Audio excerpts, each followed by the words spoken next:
16 tahun SKB bukan sekadar jual produk, kita juga ubah hidup. Assalamualaikum. Hai semua. Saya Helmi Easy-Click. Dah bersama SKB dari tahun 2019 lagi. Alhamdulillah. Bila dah bantu ramai orang untuk lebih sihat dengan hanya menggunakan produk SKB secara istiqamah, terus merubah, orang kata 360 darjah lah kehidupan saya ni. Kenapa ya? Dulu nak berniaga ni malu. Sekarang Alhamdulillah. Nak online ke, nak offline ke, nak buka booth ke, nak berada di event mana-mana pun tak ada masalah. Sebab apa tahu? Sebab kerana trust kepercayaan kita kepada produk SKB.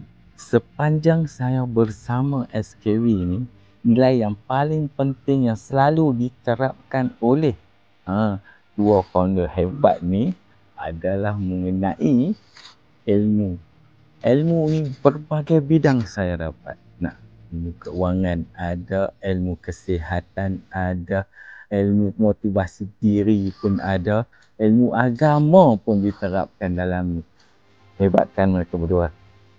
Tahun ni anda sangat beruntung kerana apa? Kami mencari 10,000 mereka yang nak merubah hidup.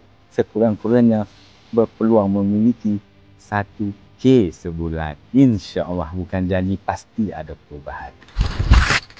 Harapan saya semoga saya dan tim terus berkembang di SKB ni, yang mana bukan setakat 16 tahun, malah 200, 300 tahun lagi kami still ada di sini untuk bantu anda-anda, mereka-mereka di luar sana untuk lebih sihat dan juga dapat menjadikan inspirasi untuk generasi masa hadapan.